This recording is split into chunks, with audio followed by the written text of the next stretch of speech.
ใครๆก็เข้าครัวสวัสดีค่ะวันนี้โอจะมาทำไอศครีมตัวหนึ่งค่ะที่โอทำดึงสูตรมาจากตัวขนมนะคะของอเมริกาที่เรียกว่าคีรามพายค่ะก็คีรามพายตัวนี้โดยปกติไส้พายค่ะเขาจะทำมาจากมะนาวแหละที่เรียกว่าคีรามนะคะลูกสีเขียวๆคล้ายๆของบ้านเราค่ะแต่อันนี้โอเอามาดัดแปลงหน่อยค่ะทำเป็นพายเลมอนแทนค่ะก็จะใช้ตัวเลมอนนะคะลูกเหลืองๆทำเพราะว่าอยากได้กลิ่นหอมๆของเลมอนค่ะในการใช้ทำตัวนี้ค่ะแล้วก็จะทำไส้พายนะคะโดยใช้ digestive biscuit ในการทำค่ะก็เดี๋ยวมาดูส่วนประกอบกันเลยดีกว่าค่ะสำหรับส่วนผสมไอศครีมพายเลมอนนะคะก็จะมีเลมอนค่ะนี่เป็นน้ำเลมอนนะคะแล้วก็ครีมสดค่ะนมสดค่ะแล้วก็จะมีไข่ไก่นะคะเป็นไข่ไก่พาสเจอไรซ์ค่ะน้ำตาลทรายเลมอนเอ็กซ์แทรคค่ะกลูโคสแล้วก็เกลือค่ะส่วนประกอบของไอศครีมเราครบแล้วนะคะเดี๋ยวมาดูส่วนผสมของ Mix In กันค่ะสำหรับ Pie Mix In นะคะก็จะมีส่วนผสมเป็น Digestive Biscuit ค่ะเนยจืดค่ะแล้วก็เกลือค่ะส่วนผสมของเราครบแล้วไปดูวิธีทำกันเลยดีกว่าค่ะเดี๋ยวเรามาเริ่มทำไอศครีมพายเลมอนเลยดีกว่าค่ะเดี๋ยวเรามาทำส่วนผสมที่เป็นตัวไอศครีมก่อนนะคะก็เราจะเริ่มเลยโดยการละลายน้ำตาลค่ะสูตรนี้เราจะละลายน้ำตาลโดยการใช้ไข่นะคะไข่ในสูตรนี้ให้เราเลือกที่เป็นพาสเจอไรซ์นะคะเพราะว่าเราจะไม่ใช้วิธีต้มค่ะพอไม่ต้มมันก็จะไม่มีการฆ่าเชื้อดังนั้นเอาพาสเจอไรซ์มาจะปลอดภัยกว่าก็สำหรับใครที่ยังไงก็ไม่กล้ากินไข่ดิบอยากจะใช้วิธีต้มก็ลองไปดูสูตรอื่นเอาก็ได้นะคะอย่างเช่นสูตรตัวไอศครีมไมโลของเราจะใช้วิธีต้มนะคะไปดัดแปลงใช้อันนั้นได้ค่ะเราก็จะใช้เจ้าไข่ตัวนี้ค่ะเดี๋ยวตีให้ละเอียดกัน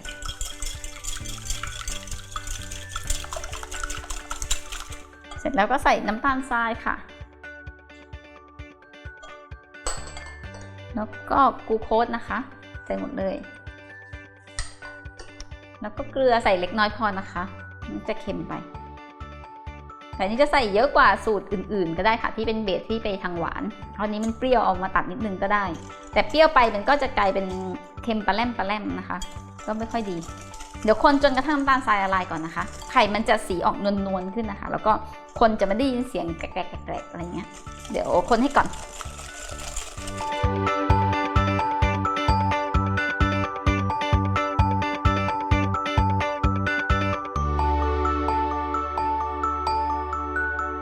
ก็อันนี้น้ำตาลทรายเราเริ่มละลายดีแล้วนะคะก็เราจะมาใส่ครีมกันนะคะในขั้นตอนนี้เลือกก่อนโอเคครีมใส่ครีมลงไปหมดเลยนะคะเดี๋ยวเราคนครีมอีกนิดนึงก่อนนะคะคนครีมเพื่อเหมือนกับเป็นวิปครีมอะค่ะตีให้ขึ้นนิดนึงแต่ว่าไม่ต้องเยอะก็ได้นะคะ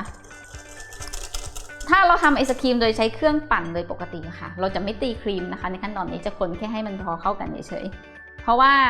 การทำไอศครีมในเครื่องปั่นเราจะใช้วิธีปั่นในเครื่องแล้วใบพายในเครื่องค่ะตีให้ครีมขึ้นฟูในขั้นตอนนั้นแต่ว่าด้วยเราใช้มือคนในตู้เย็นปกติอะค่ะมือเราไม่ได้ทำให้ครีมฟูได้ขนาดนั้นการตีในขั้นตอนนี้มันจะช่วยให้เนื้อไอศครีมของเราฟูเนียนกว่าเอาเทไปเลยอย่างนั้นนะคะ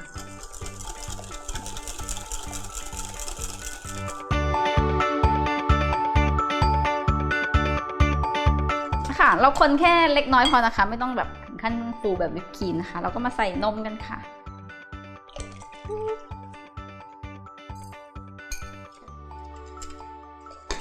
นมตามด้วยเลมอนค่ะอันนี้โอคั้นออกมานะคะจากน้ำเลมอนจากลูกเลมอนลูกเหลืองๆแล้วก็อันนี้ใส่กลิ่นเลมอนลงไปนะคะให้มันมีกลิ่นเพิ่มช่วยให้หอมขึ้นสูตรนี้จะเห็นว่าเลมอนความเปรี้ยวค่ะทำปฏิกิริยากับนมนะคะมันจะค่อนข้างข้นขึ้นมากเลยโอเคเดี๋ยวเราเอาส่วนผสมตัวนี้นะคะไปใส่กล่องกันนะคะ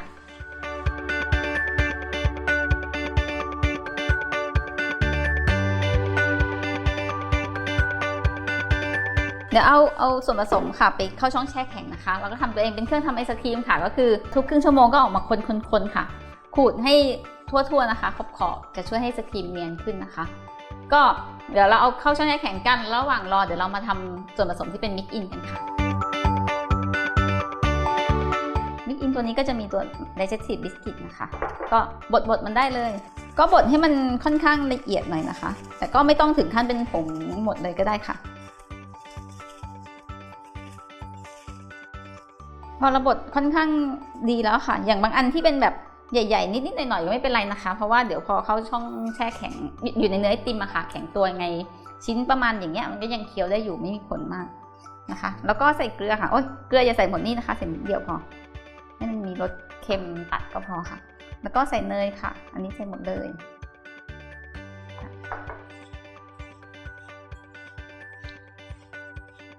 เนยเนี่ยใส่ให้เกิดความมันนะคะแล้วก็เดี๋ยวเวลาเราเอาพาย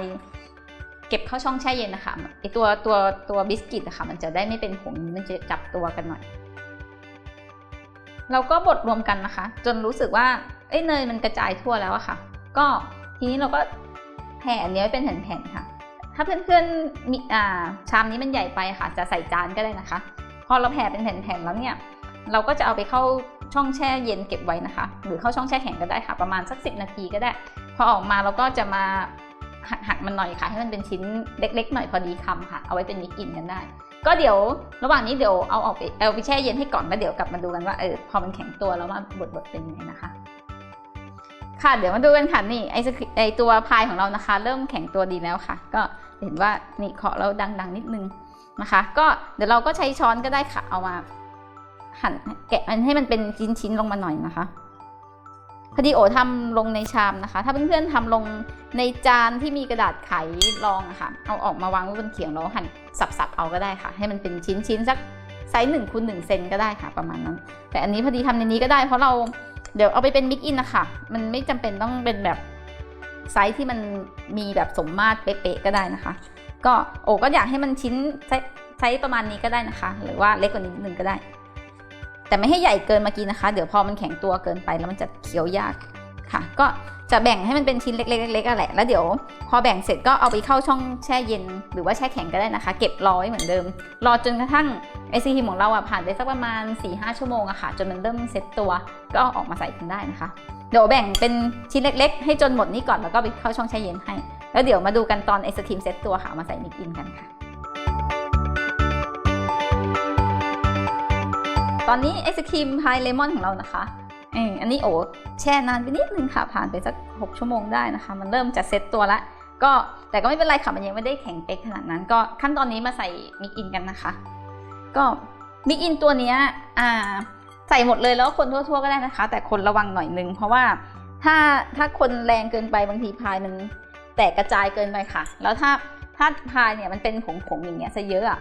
เวลากินไปบางทีมันน่ารำคาญกว่าเพลินๆนะคะก็ถ้ามันผงเยอะก็ไม่ต้องใส่มันก็ได้นะคะแล้วก็คนให้ทั่วๆค่ะแต่เขาว่าเวลาเราเคี้ยวกันนะคะเราจะหลั่งสารสร้างความสุขนะคะเหมือนเวลาเคี้ยวหมักฝรั่งก็ไอศครีมตัวไหนใส่มิกอินได้โอ้ก็จะเลือกที่จะใส่นะคะก็เพื่อนๆลองดูถ้าทำไอศครีมเล่นที่บ้านก็ตัวไหนลองดัดแปลงใส่มิกอินช็อกโกแลตเยลลี่อะไรก็ได้ค่ะใส่เข้าไปดูอร่อยดี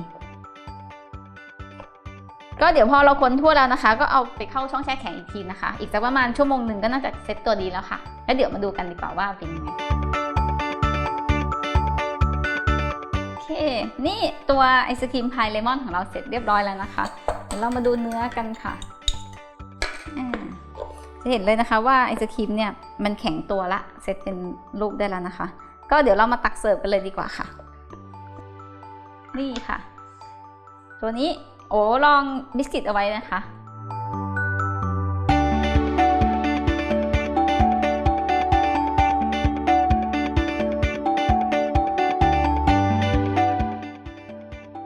ก็เสิร์ฟง่ายๆแค่นี้เลยนะคะ